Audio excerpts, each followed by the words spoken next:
going to call us all together here because it is 2:00 and I do like to keep on time for these things. So we'll start off by going around and taking attendance from the subcommittee members. Linda? Here. Dan? I am here. Scott? Here. Aaron? Here. And Peter. So we also have in attendance staff. We have Shannon and Alyssa, and Mark Howell is jumping in, and Keith Bergman is lurking in the background. One of his favorite roles, I think, is attending all of the Zoom meetings and in-person meetings possible for a Concord resident.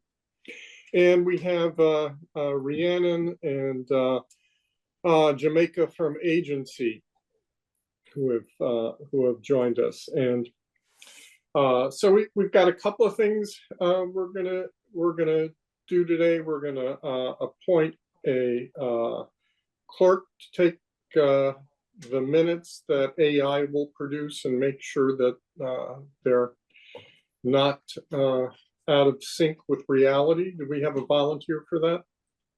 Can do it. All right, Linda, Dan, thank you. Yep. And Go ahead. then we have our February 18th minutes to approve. Those were sent out recently by Shannon, and I'd be happy to entertain a motion to approve those. Someone were bold enough. I move to Dan? approve the minutes of the February 18th. I thought they were great. And thank you, Shannon, for sending them over. We have a second? I second. All right, and I'll just roll through the roll call. Linda? Yes. You in favor? Dan? Aye. Aaron? I was not present. Okay. Scott? Aye. And I'll vote in favor as well. So that passes. All right. So in those minutes, you might have noticed that we were contemplating out loud what our future would be once we brought the great team from agency on board. You know, we had focused on hiring those folks, and that was our job number one. And now we're sitting here twiddling our thumbs, wondering what we can do to be of use to the community and to agency to advance that agenda. And we had even gone so far as to be bold enough to think about, you know, what questions we might ask groups and things like that. I think we'll put that aside and hear from Jamaica and Rhiannon about how you might use this energetic and talented group of subcommittee folks to your advantage.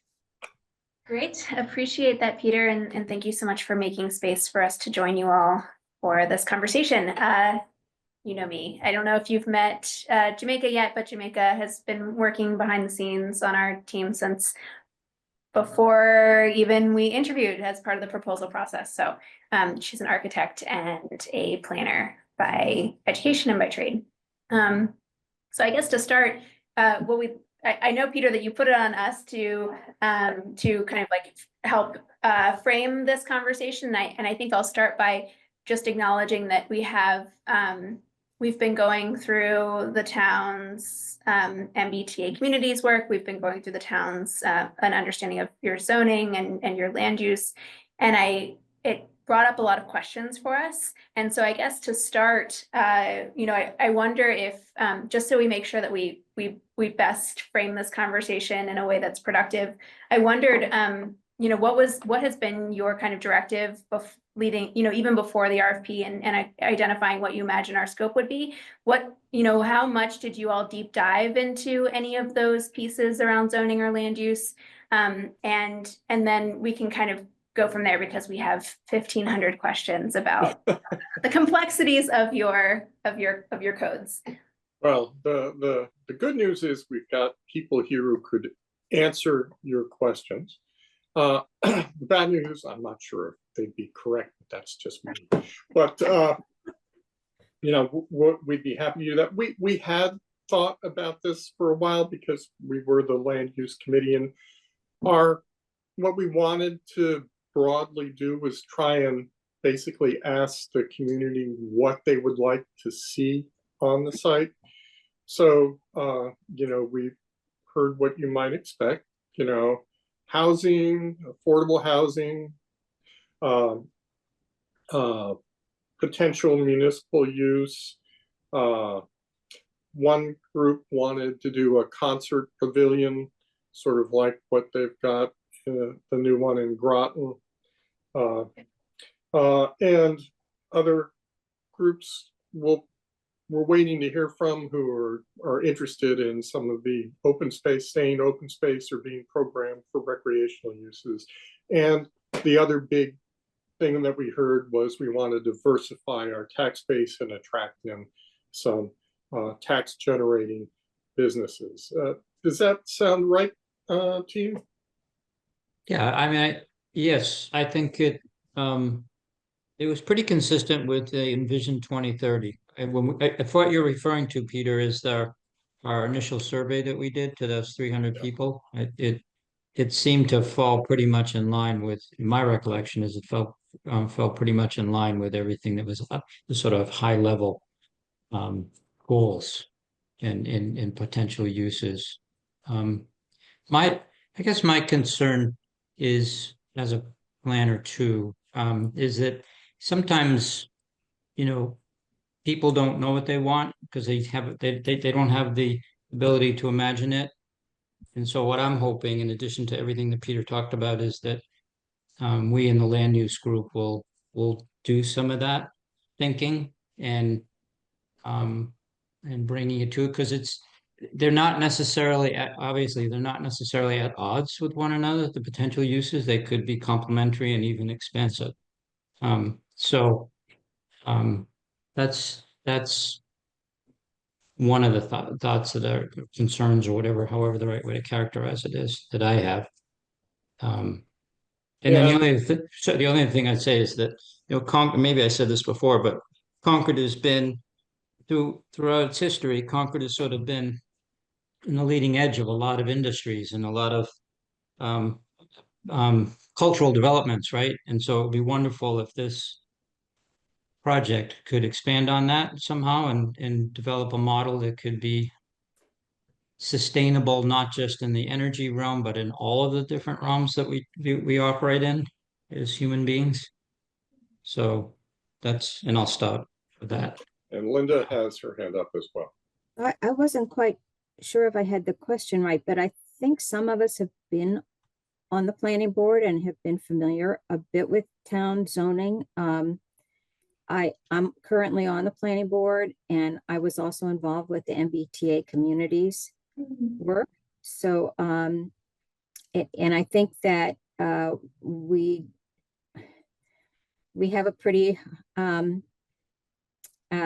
antique,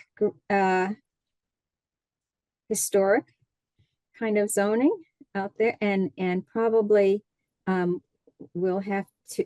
I think there are a lot of things that the planning board and the community are ready to accept in terms of changes in zoning, and there are a lot of questions that people have with regard to how we would be zoning the MCI Concord site, that we could have a discussion about. I'm not sure if that's the direction you were going in or not. I mean, I think we'd love to. Not sure if this is the most appropriate, if this is the appropriate venue for it. I think we'd love to dig in together.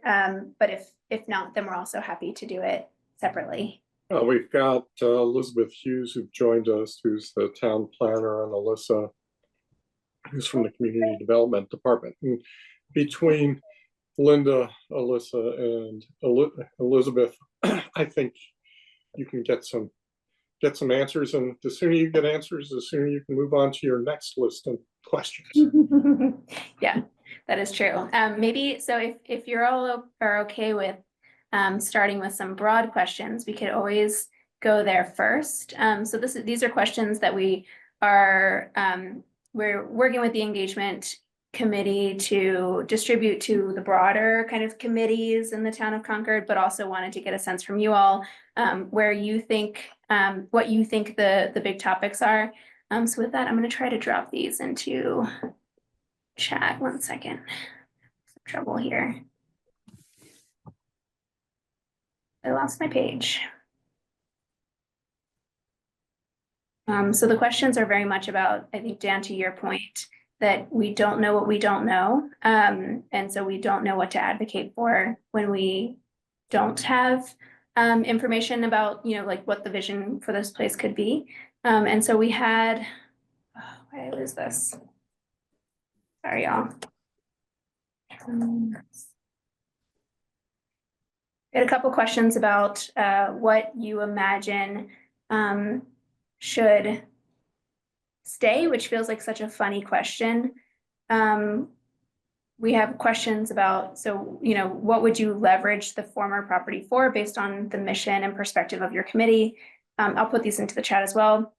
What are your concerns about the redevelopment of the property, especially based on your mission? So thinking about land use and zoning as part of this, what are the concerns about how this place will change? It could be anything from the impacts of the MBTA Communities Act. It could include Junction Village. Curious to understand your concerns there. And then what is it that you value most about the site and its relationship to West Concord that you would like to keep consistent into the future? So maybe we can start with the start question. I'll drop that into the chat.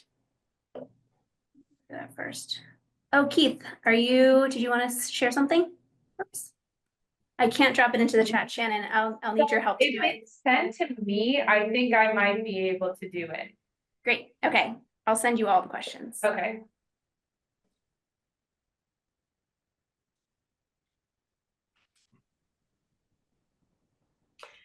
So I think just to answer your first question about Junction Village, we'd like you to roll it into your considerations, consider it as one parcel. Yep. And I think are people comfortable with looking at, we talked about that in the committee and with the community. So I think that's Scott and then Linda. Yeah, there was some interest on the part of Concord for using some of the area for public works, and there was also interest in maybe using some of the historic building for maybe admin. Where does that stand? Is there a conclusion with that? Because I would think agency would want to know if they want to weave that in or not, because that really affects the amount of critical mass of land that we can actually develop in a master plan. I know Public Works had interest, but it was taking up a lot of area, and it would really affect the design and the visioning for that area. So I wasn't sure where we left it with Concord, because I don't want that to come into play 6 months from now or a month from now. I would like to know what's Concord's plans, because that does affect what agency's up to. Mark, do you want to take that, or do you want me to take it? Go ahead, I'll go dive ahead, in a little Dan, and bit. then we'll I mean, I think respond to that, please. I think it's really clear that obviously the wastewater treatment facility is a keeper. So I think that maybe this is a little bit to Rhiannon's other question. What should stay? There are some buildings. I was particularly struck by that vehicle maintenance facility building that look a whole lot like a public works building now. So if we were prioritizing things that could be reused as is, that's got to be kind of high on the list. I had a similar impression about the gymnasium, classroom, library building. I think they call it the gym, but that has, some kind of community and education center written all over it. So I think that an assessment that basically says what's really at a high level of capability and function in the site is, that could be repurposed. And that's the word that comes to my mind. But Mark, the Public Works had a grander plan of moving from Kai's Road, which is a lot more than just one building or two buildings. It's a very large endeavor and program. Yeah. And is that in play still, or is that out of play? Because this matters going It's forward? still in play. I would say that the work on that is kind of going in parallel, and we could all wish that it was further down the road. but it's not as far down the line as we might hope for the schedule that we're on. So I think that, you know, if we were talking about, you know, let's call it a 10% design of what a public works facility might look like in there, we might be able to get to those kinds of, you know, big animal requirements without really being able to say it needs to be exactly, you know, 13.2 acres of the land to support public And works. I really don't want us to go there because I think it's very presumptuous of us to make that decision before we have an interaction with the community. I agree. And I think we need to make sure that that is presented as an option, and we need to have the area, you know, sort of marked out. But I think there should be no assumption that we're going to conclude that this is what we want to do, because we need to hear from the community before that decision's made. I think if they're given rational information and they learn about the need to buffer the wastewater treatment plant from maybe some of the residential uses, that they may move in that direction, but they may not. Can't make that decision until we hear from them, in my opinion. I think to Linda, address, sorry, go ahead, Linda. I was just going to say, I think to address Scott's concern, there is a thread. There's I believe there's a thread in that Russ from Alan's office is involved, and he's sort of as I understand it, he's sort of looking at it from a facilities perspective. And so I think coming back to Peter's point, I couldn't agree with him more. And at the same time, I think those pieces will be in there in terms of, you know, raising the hand and saying, here's where we are or not. Just a thought. Okay. Linda. Okay, I would just congratulate Rhiann. I think you've touched on two very hot buttons here that are issues that will require a community discussion. In terms of the wastewater facility, it seems to me that if we maintain the capacity as is and upgrade it, then that capacity will be fully used by the MCI site as it's developed. And then the question is, why would the town want to acquire it? Why shouldn't the developer, who will be at some point approached and working with DCAM, why shouldn't they repair that facility if that is going to be, that capacity is really going to go to the three, you know, the police, the other parts, the farm, et cetera, plus MCI Concord on its own? Why should then the Concord ratepayers be footing the bill for that? So I think that's a big issue. On the other hand, if we expand that facility so that it does serve Concord generally, then there is a rationale for the town to acquire it. So it's a very near-term important issue that we do need to move forward with. And then secondly, on Junction Village, as the RFP was written, I think we were supposed to consider scenarios of including it or not including it. And that was pivotal because of the issue of the deed restriction, because right now the housing that can be put on that property can only be affordable housing. And despite whatever the Concord Housing Development Corporation believes is their ability to determine what the definition is of affordable, I think that is also somewhat debatable. So I think we really do need to look at both with and without, and I think it's really up to the other subcommittee that's working with the state to try and figure out if that deed restriction can be reduced or lifted in its entirety. And that will have a lot of bearing on really what we can do or might envision doing with the property. So these are really near-term issues that I think have a great deal of bearing on what outputs and scenarios you can come up with. So I think we need to engage in this discussion as you've brought it up in a near-term basis. So thank you very much.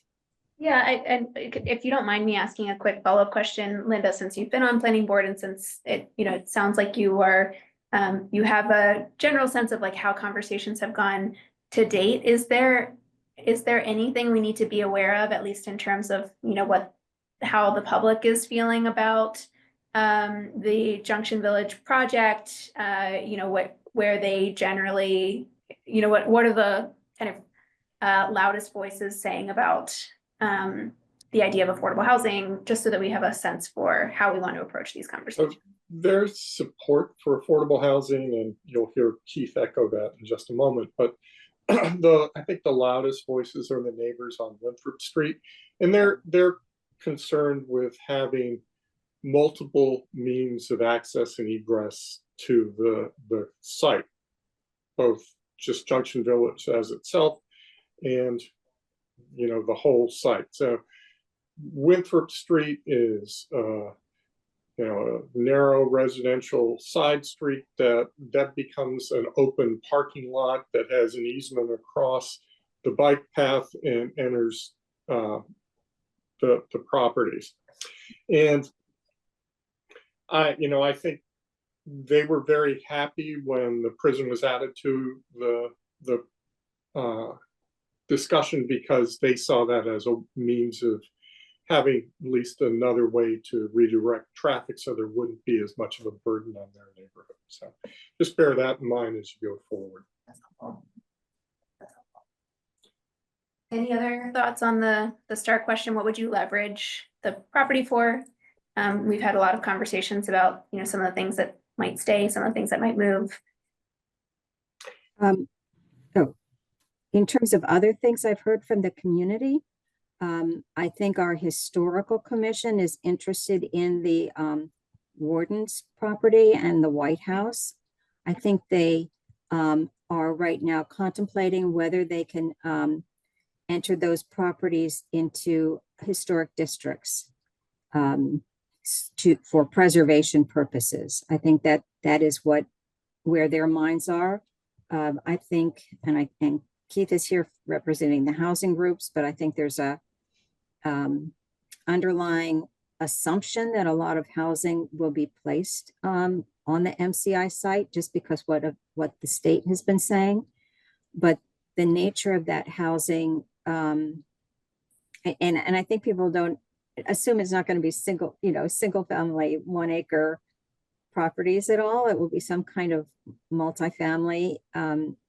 Since we've had the 40Bs, I think people are a little bit more attuned to higher density, and because of MBTA communities, also sort of transit oriented, higher density property. And then I think also there's a sense that could be mixed use.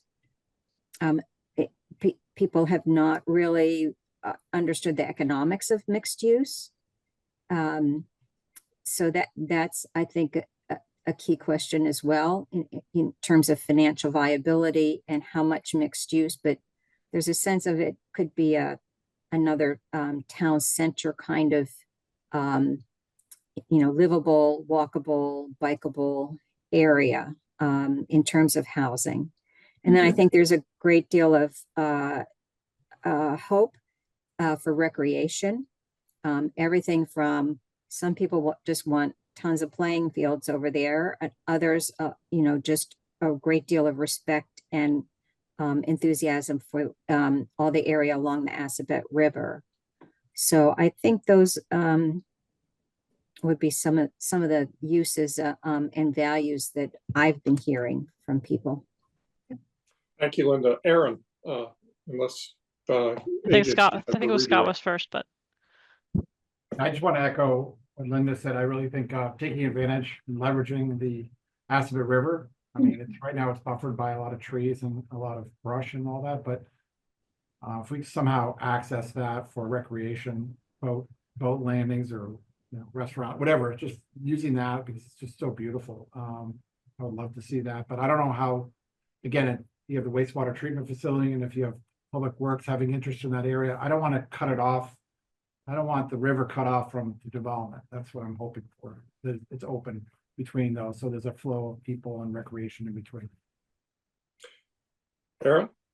Yeah, I mean, I think I want to further underscore Linda's comment about mixed use. I think it's been the third rail in Concord for a while, and I think it certainly deserves attention. I think folks sort of think it's not what belongs here in some cases, but I think it really could be.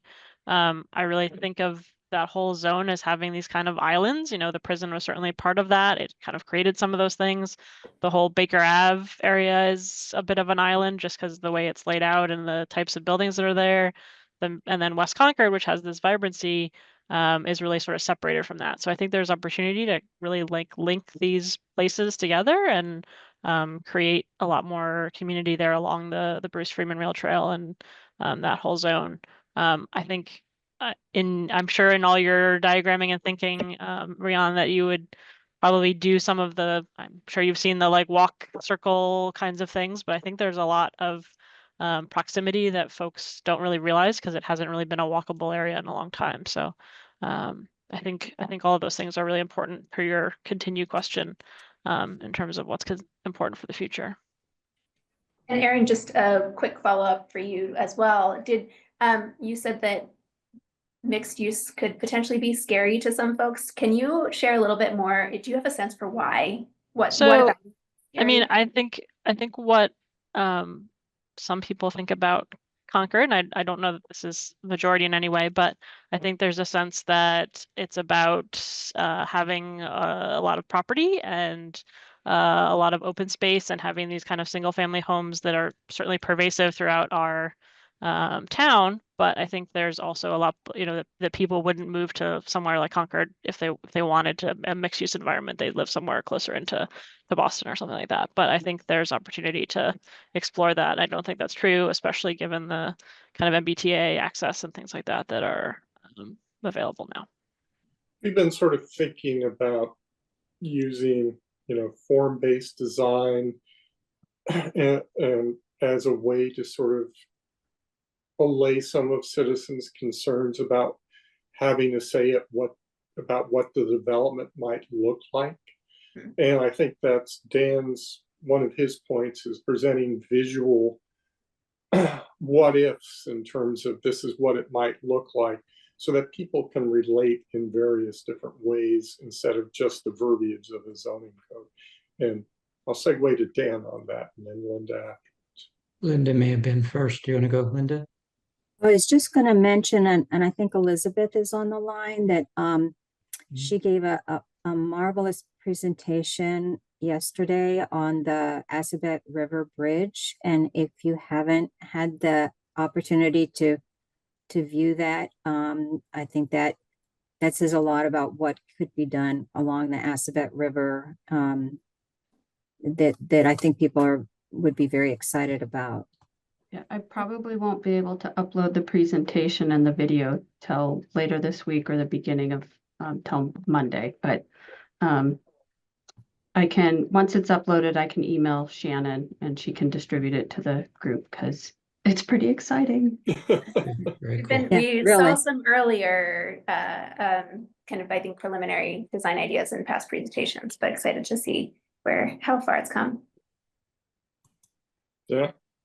Yeah, I just wanted to follow up on the comment about mixed use. I think, and Elizabeth can confirm whether or not this is still a thing. You know, it used to be when I was in the planning board and other just like going to meetings, a lot of the concerns seemed to be, from my perspective, people wanted to preserve Concord's mom and pop businesses, small businesses. So there was, you know, resistance to having bigger franchise firms. So that I think that's part of, at least that's what I understood, part of the concern. They don't want it to look like They don't everywhere want else Target. in America. What? They don't want Target. Yeah, No and power all that, centers. and that, you know, the sort of lifestyle centers and all that kind of stuff. I think that's, and there's also, I think rightfully so, some feelings that we want to protect what West Concord is. Somebody, I think it was Aaron that commented on it, that you know, it's a pretty special place. And so anyway, So I can add to that, and Linda can chime in as well. Some of the other mixed use fears deal with in the planning world, you have mixed use, you have kind of that joint parking analysis, and you don't need 100 spaces for commercial and 100 spaces for residential, and that's a known planning basis, but there's quite a few people in the community that don't have that understanding. So you try to move forward with mixed use with a realistic parking requirement, and that garners quite a bit of conversation. The other is anybody who lives in a mixed use kind of village setting, everybody is still going to have their own car. So if it's a family of mom, dad, and a teenager, you're going to have 3 cars. And from a planning perspective, that's really not how it goes as well. So and mixed use has the ability to create more traffic because you have different uses that there's still people going to shop, but still people living there. They're going to come and go because they're all going to drive. Nobody's going to walk anywhere. So I think that's also a concern. But to what Dan said, the desire for the community to retain its small business, local business feel is very significant. I don't know what the percentage is, but if you were to look at the commercial properties and the owners of those commercial properties, I would say more than, probably at least 50%, and, Dan and Peter, you have an idea, are probably Concord residents. It's, there's not a lot of out of town, just large commercial operations, or it may be an out of town owner, but one of the principals of those owners lives in Concord. And the big boxed, or Concord has a formula business bylaw that limits the number of formula businesses in 3 of our districts. So actually 4 the districts. So that speaks to that desire to want to maintain that Concord based commercial businesses.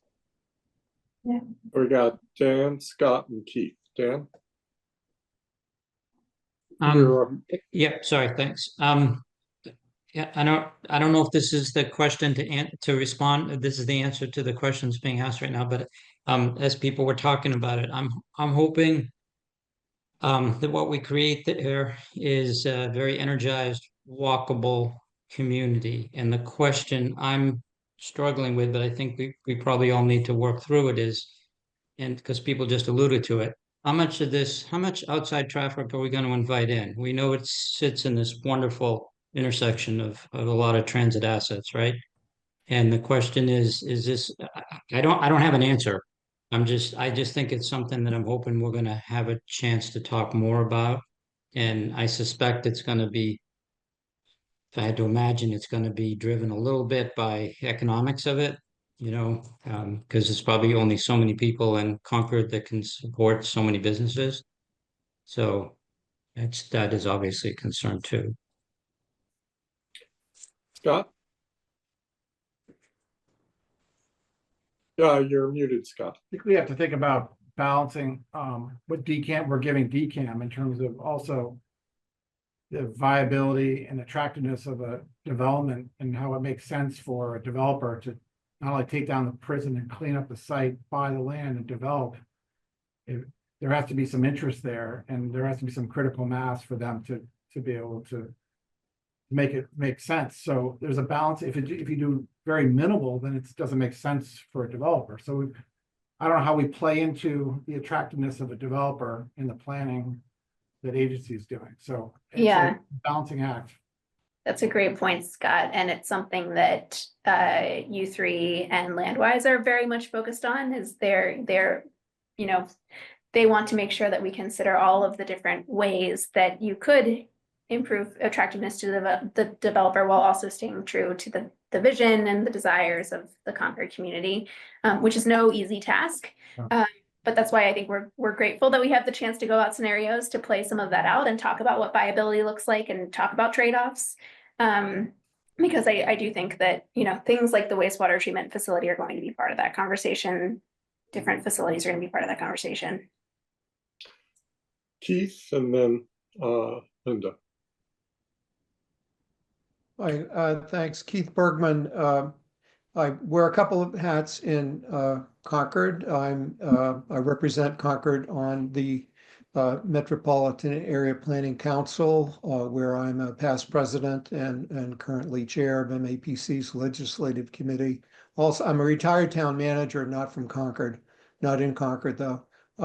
And I chair Concord's Municipal Affordable Housing Trust. So first on the region, I think it's important, and I was town administrator for nearly a dozen years in Littleton, which I used to say is right where God put it at the intersection of Route 2 and 495.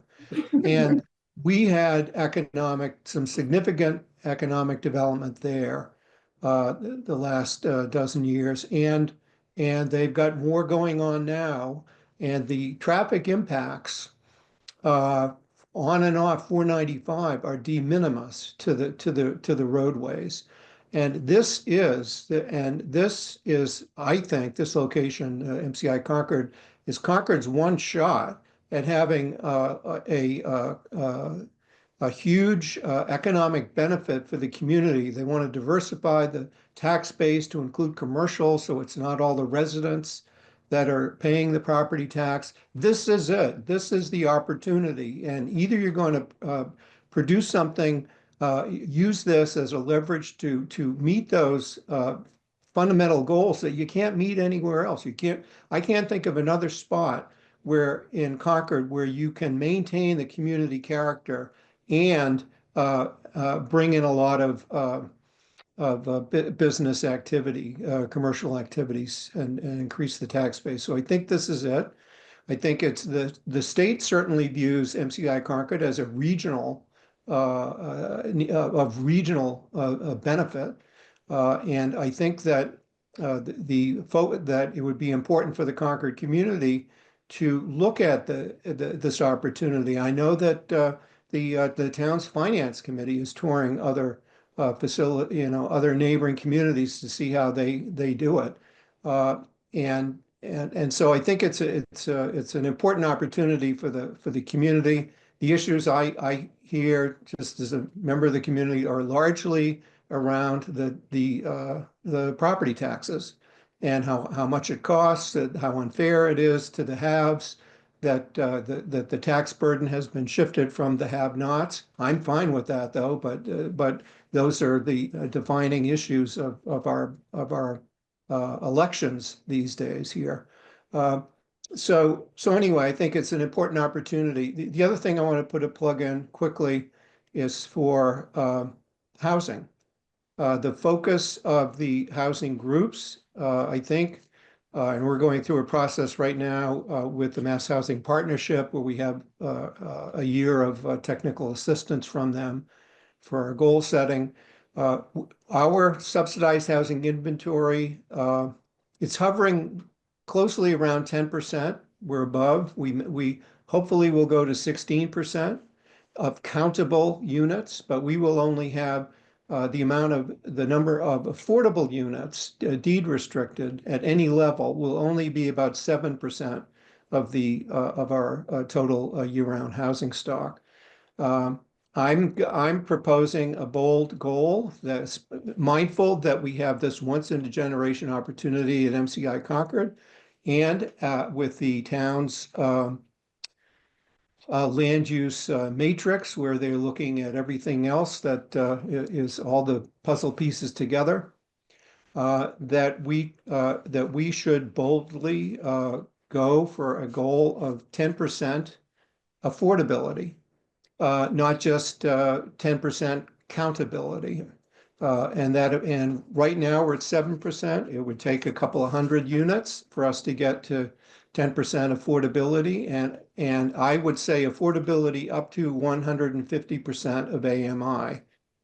Workforce housing. Our home rule petitions to the legislature to fund the trust with a transfer fee and a building permit surcharge would be at 150% of AMI.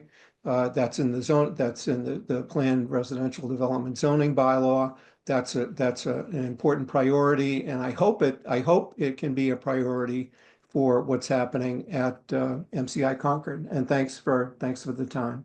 And looking forward to getting the housing groups together, I think with the engagement committee very soon in the next few weeks. Thank you. Thank you, Keith. Linda and then Alyssa. I wanted to also echo the idea that there were some potential buildings on the campus that might be reused, as Mark had pointed out. And I wanted to add to his short list also possibly the White House that's across the road. I thought just personally, people have, I think, the feeling that we want to do something to acknowledge the history of the site. And I sort of thought that would be interesting in terms of capturing people's interest in having a museum. But I also thought that it might be a place to have a regional area for a restorative justice, which sort of has a seat here in Concord. So that's just my thinking more than what I've been hearing, except I have been hearing an interest in a museum or some kind of historical setting. Thanks. Alyssa? Hi, yes, I just wanted to mention a few things that come to mind. I'm pretty new here, so still getting to know the community and the things that are important to people here. But just some things that are jumping out to me is it'll be really important to make the development really bike friendly and really leveraging the proximity to the Bruce Freeman Rail Trail. So I think that's really important to consider as part of the planning. And just related to that, there is a project that is kind of building on some of the stuff that Linda Miller has talked about, but there is a CPA project for Concord Prison Outreach, which is a sitting area right off of on the Bruce Freeman Rail Trail.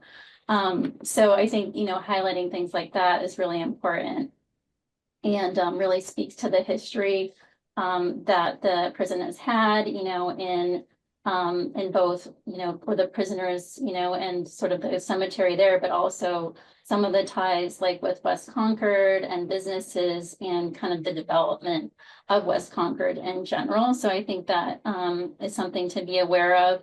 Also, just really making sure that the development is complementary to West Concord and is not taking away. So something that sort of builds on that center as well and isn't sort of detracting. Also, as Keith mentioned, I think housing is really important. And so, obviously it seems like that's going to make sense for this site, and making sure there is planning for moderate income and low income housing as part of the development in some way. And also I think mixed use does make sense here. I think it'll be important to figure out what the right ratio of commercial development will be, whether it's going to be something that is more smaller scale and neighborhood serving, or if it's something where we're really trying to attract people to come in. So I think that is something that is really going to take some careful consideration in what type of commercial development we're thinking of, because it can be quite different. So yeah, just some thoughts on that, maybe, you know, smaller retail, maybe some office, maybe lab can be considered, but you know, just kind of putting that out there too. Thank you. That's great. Thank you.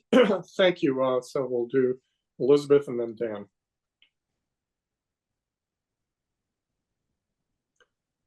Just wanted to give everybody just a quick update. So Ann Clifford, who everyone knows supports the Historical Commission, the MCI Concord, and just, you know, the history and the contextual history, the Historical Commission. Ann has put together a really detailed memo regarding doing a historical contextual study, and I'm not going to get into it. It's an amazing memo, but we're hopeful to get that out to the advisory board and everyone tomorrow. And so it provides a wealth of information, but also I think will help assist in just the historical aspect, contextual aspect of the prison and West Concord. So I just want everybody to know we're trying to keep up with y'all and doing the best we can. So hopefully, you know, that'll be out to everybody tomorrow. That's great. I think that's well timed too with our analysis work that we're working on as we speak. Thank you, Ann. Dan, you're up. It may be obvious to everybody that's on the call, but I just want to state it just in case. Alyssa's comments about the mixed use is, I think, is important and good idea. I think that the thing for me is I feel like we need to sort out the traffic piece. And what I mean by that is the comment I made earlier, that whether this is traffic from within Concord or on foot or bike or by train, or if this is traffic we're inviting off of Route 2. I'm not saying we should or shouldn't do it at this point. It's just those things need to be, because as soon as we invite traffic off of Route 2, I think that's going to dictate the kind of environment that we're going to be able to create, because it becomes about efficiency more than it's the stickiness. So anyways, just wanted to say I just wanted to sort of put that into context with what I think Keith was saying, which was easy on, easy off, and may not equate with cutting through West Concord Village. So that's something we need to work through and see if, you know, that is something that will live within the community discussion. Mark? Thank you. I'll just mention that one of the other hats I wear is a member of the Warner's Pond Task Force, and we're about to ask the community to express its preference between 3 alternatives for what to do with Warner's Pond. And of course, that's right across Commonwealth Avenue. Primarily, one can think of it as an ecological resource, or water. Obviously, water recreation is a big piece of it, but also closely related to the Giroux Park, which is an investment in recreation resources. And the decisions that, and by the way, April 3rd is now the date for the public discussion about the 3 options, one of which is try to maintain the status quo with the watershed management plan. Another one is dredge the pond to try to improve the health of the sort of deep water habitat in the pond. And that actually has some specific dependencies and arrangements with MCI, because the dredged material is potentially going to be deposited on some of the Department of Correction property. So there's a specific agreement associated with that. And then the third option that's been developed is a dam removal option, which of course, you know, really probably represents the biggest change, but would affect, I think, the way the entire community views access to the Neshoba Brook and the river and the pond. The pond would become much more of a riverine system.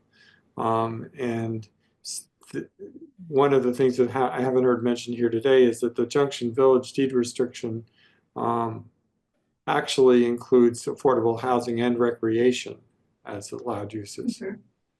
So thinking holistically about what the Keith is going to correct me, but well, my understanding from Open space. open It's space. open right? space, not recreation Yeah, and housing. okay. So that would be passive recreation, I guess. Not active recreation, which is kind of consistent with the CRs that are in place around Warner's Pond. But anyway, the neighborhood, particularly the neighbors and the immediate abutters on Commonwealth Avenue, are highly engaged right now in this conversation about what's going to happen with the pond. And therefore, if we're thinking about who we're going to hear from the most, it's going to be, this community right here. Yeah, so it would behoove us to participate in that meeting, just so even if we can secretly wear baseball hats and make sure that we're not super exposed. Because as we were walking around the site, we did see a lot of those signs and imagined as we were talking about the potential for Winthrop Street, is there a future in which those signs are replaced with a different kind of sign about the future of the MCI Concord site? Yeah. So And the very, enhanced management plan, which full disclosure is the option that I've worked the most on, actually does put a nod to the idea that there are other planning things and there's some value in not creating a lot of change before we have a better picture of what's coming at MCI. So it recognizes the potential linkage there too. this might be too much of a deep dive, but Mark, do you know if we've been digging into the open space system that surrounds the MCI Concord site, and we found that there are some Article 97 conservation sites that surround Warner's Pond that are north of Route 2. Is there any relationship between those sites and the future of Warner's Pond, or have you all talked about any potential open space connections that one might make between some of these big open spaces? So That is those, yeah, too so deep a question for me. yeah, sorry. So that's definitely a question for Delia, but those areas are actively farmed by the Northeast Correctional Facility. So Okay. it's The ones north of Route 3. yeah, so it's not like it might be protected open space under Article 97, but it's not like it's public open space. Right. What about the one that's just west of Warner's Pond? Is that also actively used for agriculture? I'm not sure when you mean just west of. Yeah, and I will say that the area immediately south of Route 2 and west of Commonwealth Avenue is the area that the Department of Correction has indicated is potentially available for dredge material. So the dredging project, if that ends up being the chosen alternative, is likely to involve soil removal there, in installing the dredge material, dewatering activities, and those kinds of things. So that is part of that. If this is helpful too, this is the site that we were thinking of, the one in blue here. Oh, Yeah, I'm talking about the area that's more above the Bruce Freeman Rail Trail and below Route 2, sort of that little high slice right Shannon, about there. Yes. And So that Am I able- Article 97 land that they're pointing to, all that stuff, that's all actively farmed. no, just the white part. Just the white part there part. and there. But Not that Shannon, one. can I share? Am I able to share? Sorry. No, I'll no, stop that's okay. sharing. Yeah. It's pretty, you can, I apologize for getting into the weeds with this, but No. No, that's I'd fine. ask the question. yeah, you can see, you can see where they actively, all of this is actively farmed. See. So here's the parking lot, here's the prison cemetery. This is all actively hayed. This is an a rock outcropping. And then this is all actively farmed as well. Right. So I think, Mark, correct me if I'm wrong, I think the dredging material they were talking about like in Right there. this, yeah, That's in this correct. area. Yeah. But it's also my understanding that, all, as far as MCI Concord and the disposition, it may include like the parking lot and the White Row house. Yeah. This area, but it does not include any of this. Correct. Right. So I didn't know if you were aware of that, Rihanna. Well, I think we've been pulling the entire pizza pie slice, but know that it's come up in conversation that it would likely be smaller. Yeah.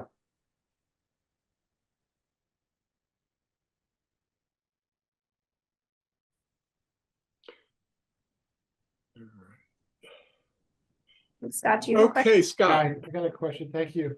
Yeah. I would think you would want to know, Rhiannon, about the potential egress and ingress to the site, Yep. especially with the sensitive neighbors along Commonwealth Avenue and the potential traffic that could be created on Winthrop and Commonwealth Avenue. And now that MassDOT is in the process of finally designing the Route 2 rotary redesign, is there any thought of like a bypass road in front? Could you pull up that, Elizabeth, do you mind pulling up the map again? The reason I was just trying to figure out how to get traffic away from the neighborhoods and another access into the site without having like an exit, but more of just a bypass road that goes in front of the prison.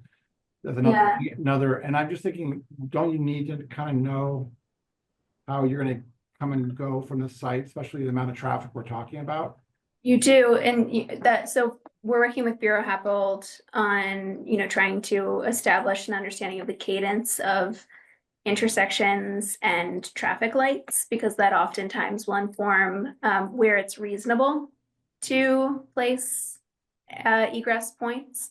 Also, Scott, to your point about the future redesign of this space, that's also meant to inform this. So I don't want to give too much away in terms of what we plan to share with you all when we present back to you in the next few weeks. But I do think that there's an understanding that is based on a good amount of research that roundabouts.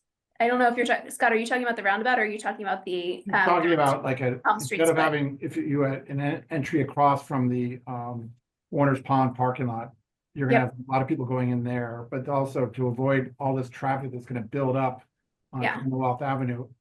I was thinking, Yep. were you thinking about like, see the Elm Street Route 2 right there, like a bypass road between the historic building and the Route 2, just to get people out in front and in the back of the a different way to come in. I'm just wondering, do we need to be thinking about ingress and egress at this point in time while you're planning?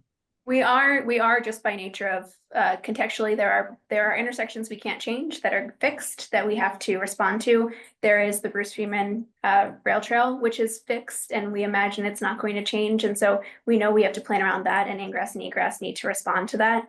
And so all of those existing conditions that are outside of the direct boundaries of our site are going to influence where ingress and egress can even happen. But we are really excited to know that, because the roundabout studies, they've, kind of decided to pause it, and it's enabling us to have a greater impact on what happens to that space, that, there are opportunities for us to think about it being a lighted intersection instead of a roundabout, or to think critically about some of the concepts that VHB had shared and to suggest what we think would be best based on what the town is saying they need. I was thinking more just a separate road that's wide, that comes off, that's parallel to Route 2, that's in front of the prison, that gets you another access in the front of the prison area versus all this traffic coming in on Commonwealth Avenue. I just can't imagine the neighbors concerned, all the traffic build up to get onto Route 2 and what's going to happen. I just don't know what's happening with MassDOT, that's all. Whereas to bypass in a place that doesn't yet exist and that there aren't already neighbors there. Right, exactly. That's exactly it. No, I think it's definitely something that we are considering, but we haven't yeah, haven't You laid know, plans I'm yet. getting into the weeds, but I thought you got to start with the frame of the picture too. Yeah, you're shifting into initial scenarios already. Sorry. Yeah, Oh. that's okay. It's exciting. Yeah, Linda, and then I'll entertain a motion to either turn the clock back so we have more time or ask for public comment. Linda? I'll be very brief, and I just wondered if you were considering the topography of the site as well, and just the ability to potentially change the site from such an open, flat space to perhaps having some demarcation between it and the traffic along Route 2. And then what that would mean in terms of various scenarios of how much through traffic and commercial activity you wanted, and how much you wanted this to be separate from the bypass. I just threw that in. Yeah, I 'Cause I don't- appreciate. Yeah, I don't really know what I'm talking about there, but I know that No, there's I consideration. yeah, there was something, I hate to use this word because I don't think that this is an appropriate word for the experience of being in the prison walls itself, but there was something really amazing or astounding about being in the prison walls and hearing nothing from the outside world that, you know, I do think that for a community that does replace this prison site to have that same kind of like quiet and, you know, that to preserve that feeling of being in nature, as Erin said, that I think a lot of Concord residents want to see, while still reaching many of the visions and initiatives that we set out is important. Whether it be a conversation about topography or plantings, or, you know, what are the things that enable that to happen, I think is something that we're excited to explore, but have not explored yet. We do have, we've reached out to gain access to GIS maps, including topography, and so hopefully those will inform that. Thank you. Dan? Question. Yeah, so probably getting ahead in the weeds too, but going down would be, I would think is going to be difficult on the site. Going up might be a little bit easier. Going back to Peter's point, it would be great if we could reuse some of the materials. I will say that to Rhiannon's point, it's amazing what masses of concrete will do for buffering noise. It's like you can't get much better than that. So if we break it up, and from a developer, it's all, obviously it's part of the big puzzle. You know, what are the economics of that, and does it make more sense to leave the material on site, and then you can start to do some modeling of the ground. But just, it's too early for that probably too, but just a thought, just to respond to Linda's. Thank you, Dan. So it's 3 o'clock. I'm happy. If this is of value, we could probably go a couple minutes more. Otherwise, I'd ask, open it up for public comment. Maybe those folks could add to the conversation. Peter, just to before we go that direction, I guess I'd look back to Rhiannon and Jamaica. I think we maybe, I mean, it was a great conversation, and hopefully you heard a lot of good stuff. There's also, I think we may have touched on one or two of your questions. So I'm wondering, is there, I guess coming back to Peter's point, should we maybe try to set up another meeting to do more, or do you want to, is this the kind of thing you're trying to capture a little bit from everybody, or just maybe you're going to explain that at some point, but. Yeah, so we're working at the engagement subcommittee to assemble essentially a slide that we're asking every committee, including the subcommittees for the MCI Concord or advisory board, to just gather their thoughts together and come to consensus around what you think these important topics are that we need to grapple with. Jamaica and I wanted to have this conversation with you all because I think that it's valuable to gain some of your insights, especially because we're very much starting with land use and starting with what's possible on the site to help inform where we go with the scenarios. But I do imagine we'll have follow-up questions and can work with Shannon to assemble those for you all. All right, I will open the meeting up for public comment at this point? Right, hearing none. Peter, I just wanted to make sure that we addressed Leanne's question about how we value the current MCI Concord site and its relationship to West Concord.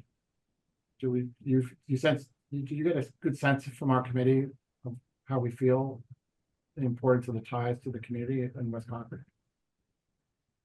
I mean, I think that there's still work to be done. And so, yeah, there are a couple of groups that we would love to engage with and engage with all of you to engage with, to directly connect with the West Concord community.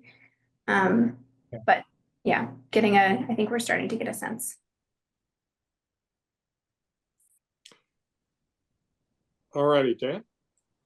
I'm just curious, Ryan, if you guys have had a chance to see, I don't know that you would have, but in our last meeting, we tried to do a little bit of work on, or started to think about, would it be helpful for you guys to, if we could somehow figure out, I don't even know if it's possible, but if there's a way to begin to reconcile among the different stakeholders that share a similar set of concerns, let's say affordable housing, for example, there are several groups, you may know that. And does it make sense for them to try to get together before they meet with you and try to reconcile some of those things? Or you guys want to hear all of the sausage making stuff? I think the hope was that by asking people to pull together a slide deck within their committee, or just a slide that is like, it means that you are restricted to one slide. Of course, I'm sure people will cheat and will make the font smaller, but if you're restricted to one slide, what would you say? And use that to inform how we follow up with folks. So to your point, Dan, we're not getting just every single piece of information that may not be exactly relevant to this work, but that we're getting what the committees collectively, what each committee really thinks is kind of core to what needs to happen. Yeah. Great, thank you. Terrific. Yeah, I'm glad you're limiting it to one. So don't.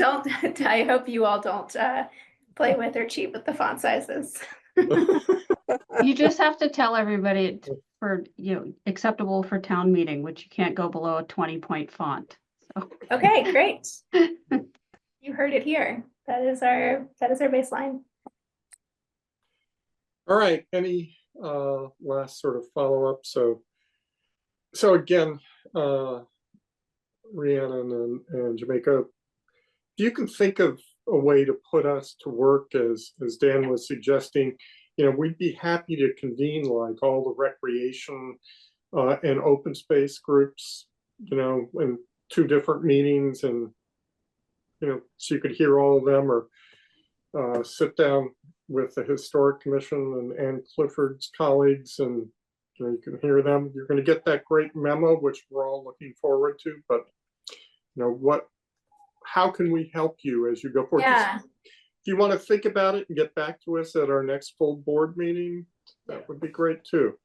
We'll definitely think about it, and we know that you all have in that amazing spreadsheet of kind of the ways that you're splitting up outreach to different groups. We have a sense for who you're engaging with, and so imagine that if you all can be ambassadors and make sure that folks are engaging with the kind of questions that we're asking, and that they're responsive to the questions we're asking, and then I think on the once we receive that information, helping to translate it and make sure we understand what's being said.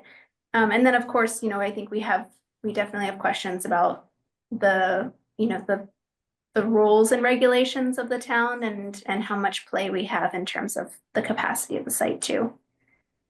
So we might follow up with those questions. Great. All right, I would entertain after we hear from Dan.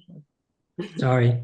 I now have my co-chair hat on, and I probably should know the answer to this, but I don't.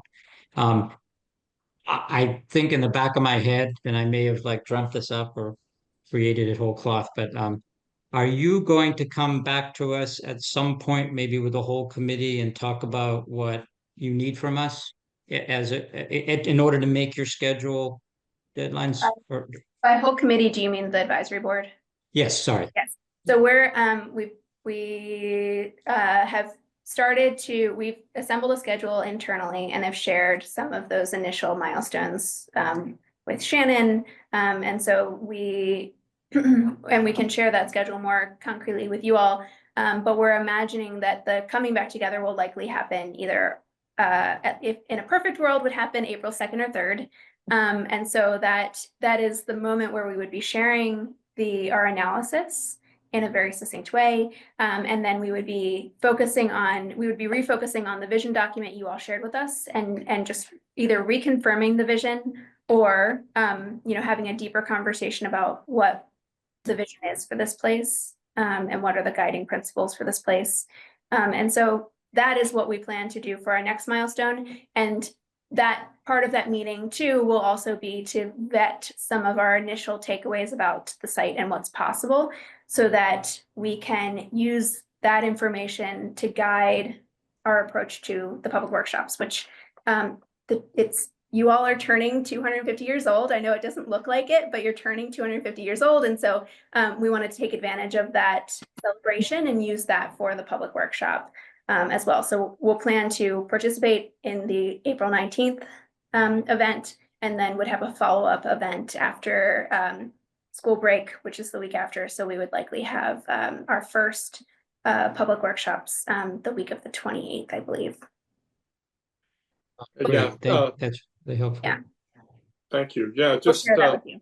were you planning on being in West Concord for April 19th? Because Concord Center is going to be sort of cut off and they're trying to direct people back to West Concord for lunch and things like that. I think we want to, well, it's a great question, Peter, Yeah, that we I have. think that's right.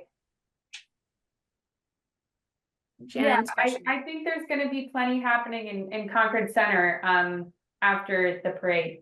And people are gonna be able to stay in Concord Center and do things here too. Yeah. We want to be where the action is for sure. So wherever that be. Well, this is great. So I would entertain a motion to adjourn. Great. So moved. All right. And so, All right. Thank you. thank you, everybody.